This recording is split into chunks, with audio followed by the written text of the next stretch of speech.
Hi, this is I'll Explain. This time I will explain the Gundam Lfrith.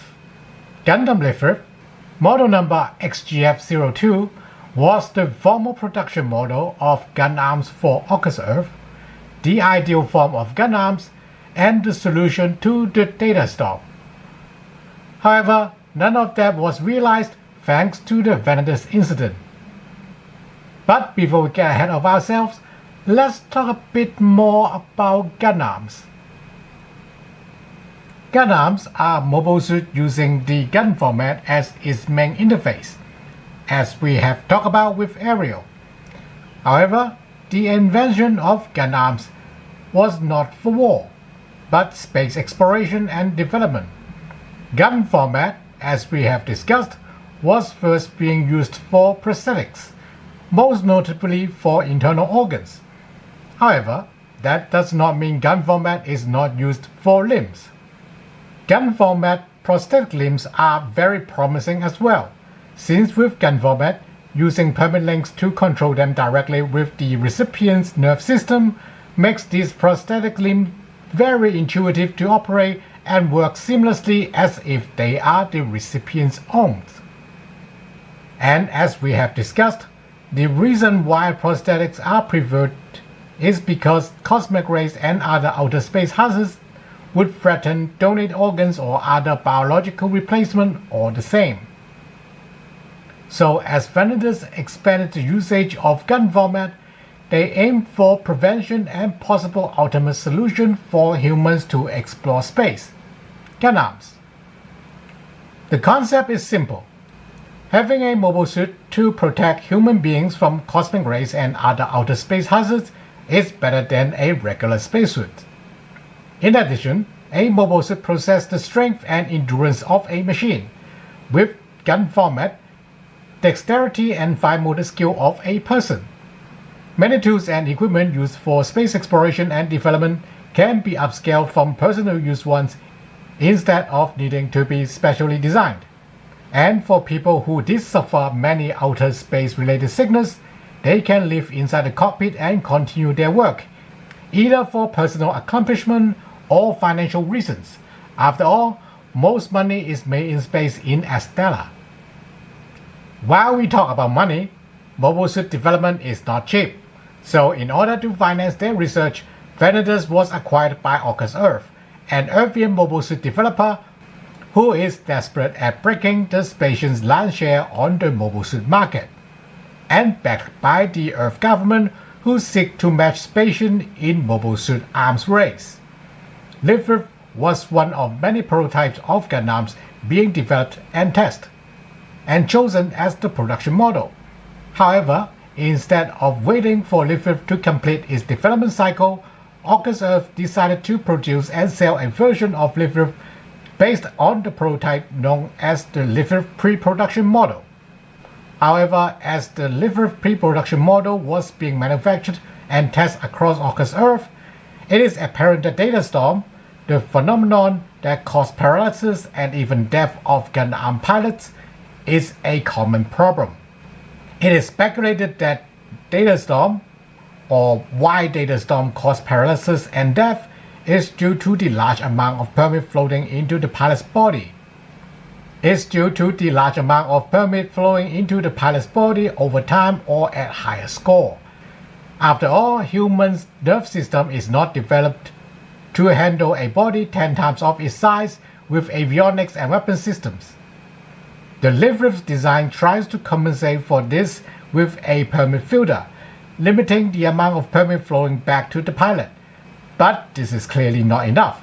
So in order to solve this problem, Dr. Kado Nambu, inventor of the gun format, decided that the entire control scheme or mobile suit operation system needed to be redeveloped from the ground up, and it would be done with a machine learning AI on board.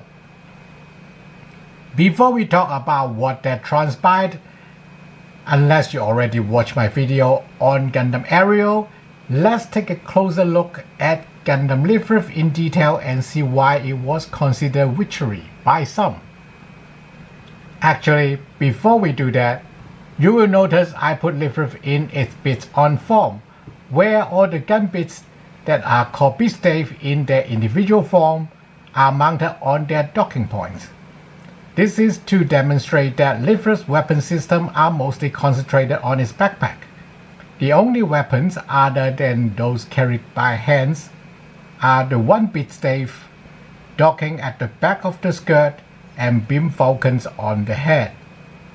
This echoes with what Dr. Nambu said about Lfrith.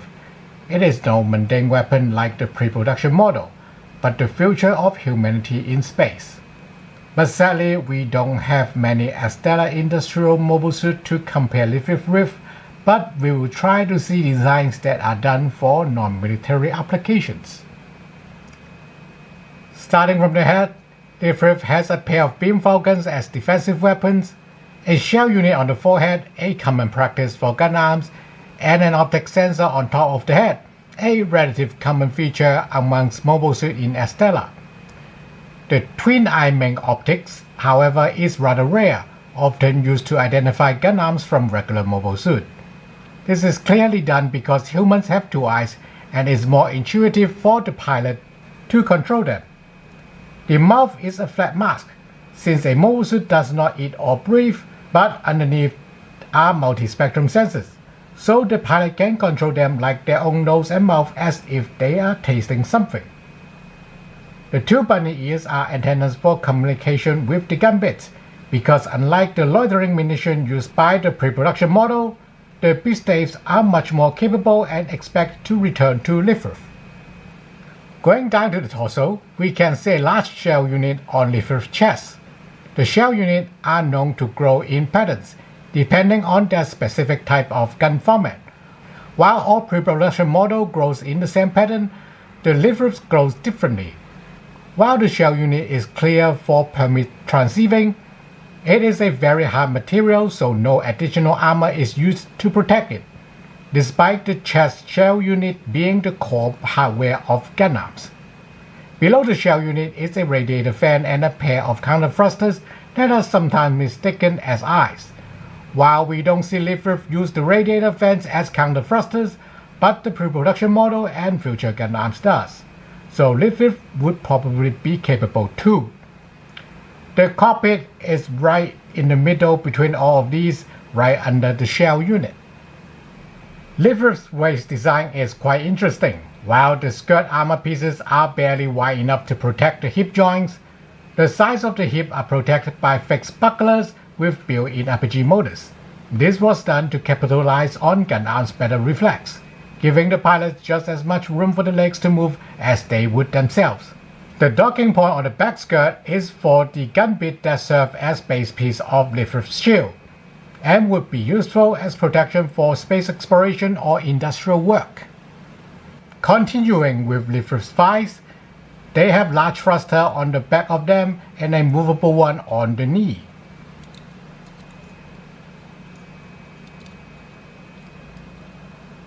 These contribute to Lfrith's great agility, maneuverability, and speed, much like humans' own thighs. The lower legs are almost featureless, while the feet has a lot of force put into them.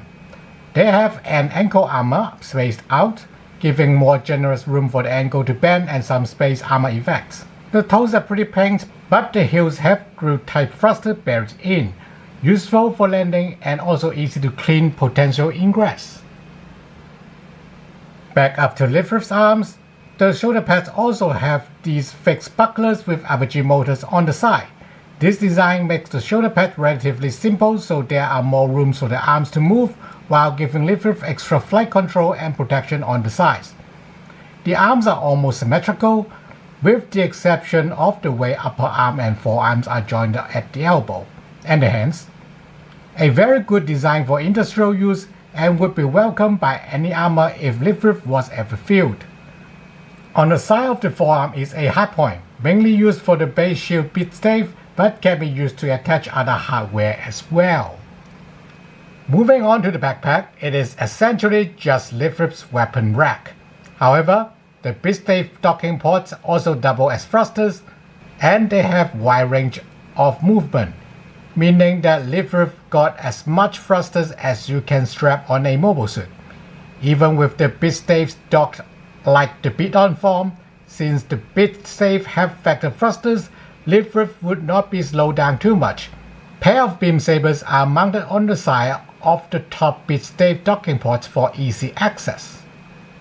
Lfrith's arsenal, as mentioned, consists of a pair of beam falcons on the head, shown to be capable of taking down mobile suit in close range or by aiming at weak spots, although mostly designed as anti-air defense. A pair of beam sabers that is pretty much standard for mobile suit in Estella, but more deadly in conjunction with the superior reflex of gun format. The receiver gun and compo gun bit shield, which we will start to undock for a closer look. The receiver gun is docked with 2 gun bit stave at the moment, allowing the receiver gun to fire a more powerful and focused beam bolt with the beam cannons on the 2 bit staves. Without the bit staves docking, the receiver gun is still a large caliber beam gun designed for rapid fire. Its short overall length makes it very effective at short range and close quarters. It is actually doubly effective in close quarters because it has a beam blade mode that can overpower standard beam saber blades in a bind, or other beam countermeasures like a repulsion field. Speaking of repulsion field, every single one of the bit staves is installed with a repulsion field generator, allowing bit staves to block beam bolts or beam saber slashes without being directly hit. This also means Lfrith can use its beam stave individually to block beam shots from different directions, and the beam staves can get close to merge their repulsion field to block more powerful beam bolts. Every bit stave also has a beam cannon installed, with gun formats permit communication, allowing the bit staves to fly like loyal wingman drones, giving Lfrith the firepower of an entire mobile suit squad and ability to shoot at targets sides and back even if they are facing Lfrith.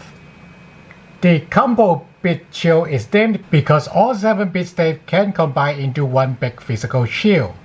Note the shield attachment part here is supposed to be part of the base shield bit stave. The gun bits of this shield are composite weapons that can be used for attack or defense and even enhance other weaponries. While swarm weapon systems are made obsolete by Estella's advanced ECM, the Lfrith compo gun bit shield brought the idea back, admittedly in limited capacity. Before the Venatus incident, Gundam Lfrith's AI was still early in its training phase. In Dr. Nambu's own words, like a baby that cannot turn around by herself, let alone formal production. Meanwhile, August Earth kept producing the Lfrith pre-production model, probably trying to sell as many of them as possible before the Mobile Suit Development Council enforces their judgment, whether it is a full-on ban or iron grip control. Failing at that, they will have a large stockpile for a future Earth Spatian confrontation, or better yet, sell them for a confrontation between Spatians. But Darling Rembrandt, future president of the Beneric Group, had a better idea. Send the Domenico to subdue, more like execute, Venatus Institute, while the Mobile Suit Development Council was still deciding what to do with gun arms, making the ban of gun arms a done deal and the Council's decision just an afterthought. Meanwhile, Eric Sayama was being kept safe and occupied with Lfrith by Dr. Nambu, and managed to make Lfrith learn to communicate with humans, and subsequently found by Eleanor, her mother. Despite being terrified by what the future may hold for Eric, Eleanor knew there wouldn't be a future for her daughter if they were to stay put. So they scrambled and tried to defend Venatus Institute. But the odds were against them and it was too late. Di Domenico deployed the Bigubu, a top-of-the-line anti-gun arm mobile suit with the antidote system that can disable gun arms and gun bits.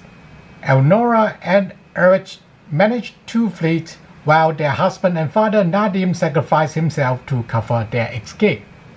Even so, the brief moment that Gundam Lfrith shot down 3 mobile suits with its gun bits, and how it managed to almost defeat Bigubu if not for the antidote system, left a terrifying impression of Gundam's witchery, and amplified by the band of Gundams, making it a terror only understood by very few people involved who survived the Venatus incident.